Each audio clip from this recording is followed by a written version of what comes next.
तो और है हम सब तो बस अहिना चले छी उनकर कृपा होइ छै जे केहनो विकट परिस्थिति से लोग लड़ के चलि आबै छै। एक बेर ओइ मैया के नाम पर दुनू हाथ ऊपर उठा कऽ प्रेम से कहियो दुर्गा महारानी की जब रात मिले भर नजरिया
सुन ले माँ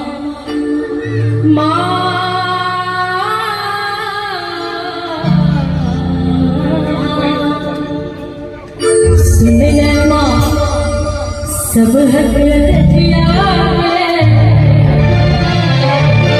सुन ले माँ सब हक रजिया। हमें साजिंदा कलाकार सब बहुत सुंदर बजा के अपने सबके मनोरंजन कर रहा है। एक दिन इनको सबके लिए जोरदार ताली बजबाक चाहिए। सुन ले माँ सब हक रजिया जिनकी